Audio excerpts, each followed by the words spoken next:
Thank you, Mr. President. My colleagues, I rise in order to support the resolution.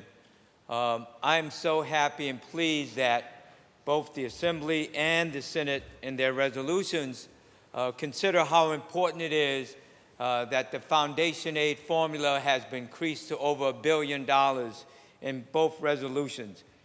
I was hoping and expecting $1.6 billion that was recommended by the Commissioner of Education and phase in the rest of the $4 billion that our children had owed under the Campaign for Fiscal Equity.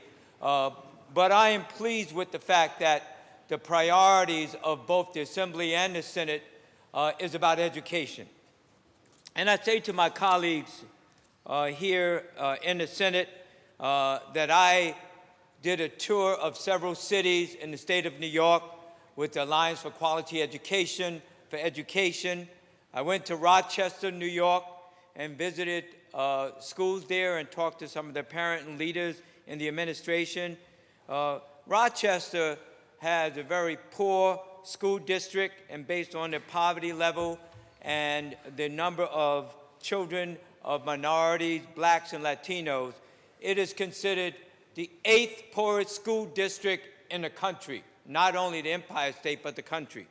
And I had the opportunity with my colleague Rachel May to go to Syracuse, and Syracuse is a very, very poor school district, has 50% blacks and maybe 25% Latinos, and is also considered like the 10th poorest school district, not in the Empire State, New York State, but the country. I'm saying to everyone that is unacceptable by anyone's standard. But not only that, Schenectady, when our colleague Jim Tedesco's district, I had the opportunity to meet with his staff and other state assembly members, the superintendents and school board members there.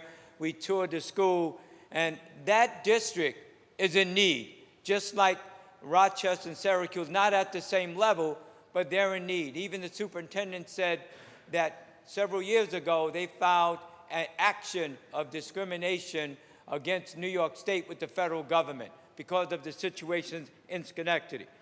And I visited a small rural community like Ellenville that has only 1,600 students in the entire school district. One campus which has a high school, middle school, and elementary school all combined. And that district did not have one social worker in the entire school district. And they have said that they need money that they're entitled to under the foundation aid formula. How much is Rochester owed? About $2,900 per student. How much is Syracuse owed? About $2,100 per student. How much is New York City owed? $1,500 per student. And in essence, the foundation aid is the thing that we need in order to ensure that the children of New York State, no matter what county or municipality you live in, have the opportunity, an opportunity to have a sound basic education. And my colleagues, I tell you, what that means that they should graduate from high school knowing how to read, knowing how to write, knowing how to serve on the jury, and being able to hold competitive employment. Not repetitive flipping burgers, but competitive in the world market. So I'd say to you that I'm very pleased about this, but I also have issues as far as the MTA and New York City Housing Authority and many other issues. And let me just read to you, if I may. I want to read to you a tweet this morning what the New York City Partnership said about this budget, and then I'll close. It said, one second, bear with me, please.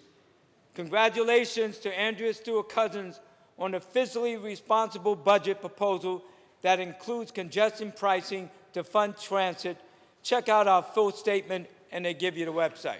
And what I said in response to that, I tweeted that, and I said, we are doing our best to represent the needs and the wants of all New Yorkers. Is it perfect? No. but we are driving in the right direction, staying focused. And Mr. President, I vote aye on this resolution.